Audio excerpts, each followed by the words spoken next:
මම ලෙස්ලි ජයලත් රාජ්‍ය පළාත් රාජ්‍ය සංවර්ධනයේ සංවිධානයට අපි අද මාධ්‍ය සාකච්ඡාවට එකතු වෙන්නේ. ඇතෙම මේ වෙන විට අපි සංවර්ධනයේ හැටියට අපේ සේවය සම්බන්ධ ගැටලු ගොඩාක් පැනනගුණු අවස්ථාවක තමයි අපි මේ වගේ හමුවක් පවත්වන්නේ. විශේෂයෙන් මතක් කරන්න ඕන දැනට 1,50,000 සංඛ්‍යාවක් අපේ සංවර්ධන සේවයේ කටයුතු කරනවා. දැනට ලංකාවේ ස්ථාපිත කරලා තියෙන රාජ්‍ය සේවයක් හැටියට තමයි සංවර්ධන සේවය තියෙන්නේ. නමුත් අපිට මේ සේවයේ අපි කටයුතු කරනකොට අපේ සහෝදර සංවර්ධනත් එක්ක අපි ගනුදෙනු කරනකොට වෘත්ති සමිතිය හැටියට ඔවුන්ගේ ගැටලු ප්‍රශ්න විසඳා ගන්නට මෙතෙක් අපට අවකාශ ලැබිලා නැති නිසා විශාල ගැටලු ප්‍රශ්න රාශියක් එක්ක තමයි අපි රාජකාරී කරන්නේ. විශේෂයෙන්ම මේ වෙන විට අපිට සේවා ව්‍යවස්ථාවක් නැත. අපි සේවා ව්‍යවස්ථාව කෙටුම්පත් කරලා අපි සංවර්ධනධාරී වෘත්ති සමිති සන්ධානයේ හැටියට මේ වෙන විට ඇමතුමාට අපේ විශ්වභාර ඇමතුමාට රාජ්‍යපාල ඇමතුමාට ඒ වගේම අමාත්‍යාංශ ලේකම්වරයාට ඒ අවශ්‍ය කරන යෝජනාවලිය ලබා දීලා තියෙනවා. නමුත් එතනින් එහාට සිදුවෙන ක්‍රියාවලියක් අපිට දක්නට ලැබෙන්නේ නැහැ. මේ වෙන විට පවතින ආණ්ඩුව අපි දන්නවා වෘත්තීය සමිති හරහා බලයට පත් වුණ ආණ්ඩුවක් හැටියට අපිට කිව්වොත් ඒක නිවැරදි මම හිතන විදිහට.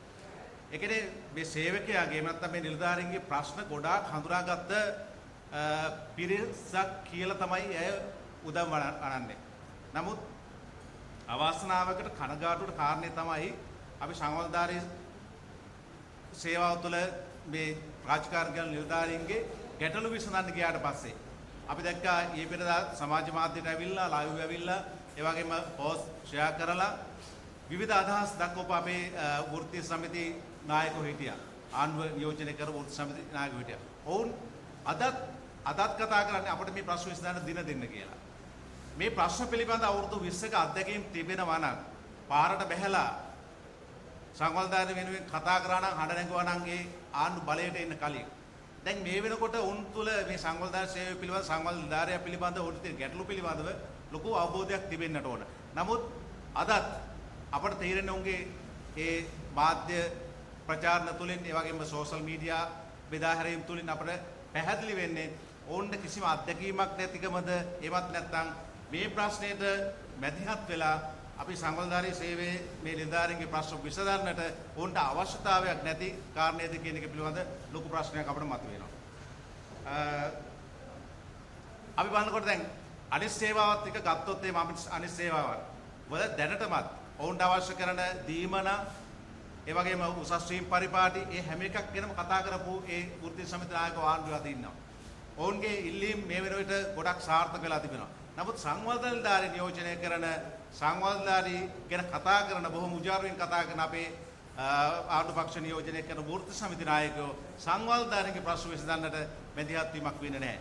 Facebook පෝස්ට් එකක් ඊපිරදා පෝස්ට් මේ පළ වෙලා තිබුණා. ඒ හැම එකම කියන්නේ අපි මේ දේ කරනවා. අපි මේ දේ සඳහා ක්‍රියාත්මක වෙන්න අදහස් කරගෙන සිටිනවා. අපිට මේ සඳහා කාලයක් අවශ්‍යයි.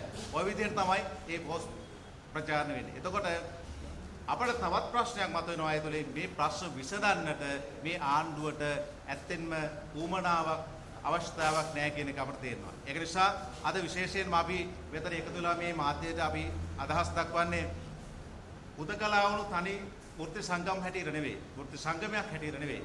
අපිත් එක්ක එකතු වෙලා ඉන්නවා සියලු පළාත් නියෝජනය කරන පළාත් සංවර්ධනධාරී සංගම්. ඒ වගේම තමයි මධ්‍යම රාජ්‍ය නියෝජනය කරන සංවර්ධනධාරී වෘත්තීය සමිති එකතු වෙලා සිටිනවා. ඒක නිසා ලොකු හයියක් ශක්තියක් එක තමයි අපි දැන් ඉස්සරහට යන්නේ. ඒක නිසා ආණ්ඩුව සංවර්ධනධාරී වෙනුවෙන් යම්කිසි ඇවුම්කන් දීමක් නොකරනවා නම් ඔවුන්ගේ සේවා පිළිබඳව ඇගීමට ලක්ම නොකර ඔවුන්ගේ සේවා පිළිබඳ කතා නොකරනවා නම් අපි ඉදිරියේදී ක්‍රියාමාර්ග ගන්නට කිසිසේත්ම පැකිලෙන්නේ නැහැ කියන එකත් මතක් කරමින් ඒ සඳහා අපිත් එක්ක එකතු වෙලා මේ ලංකාවේ බහුතරයක් අපේ සංවර්ධන නියෝජනය වන වෘත්තීය සමිති සියල්ල ඒක රාශි වෙලා ඉන්නවා කියන කාරණාත් මතු කරමින් අපි නියැලෙනවා. බොහොම ස්තුතියි.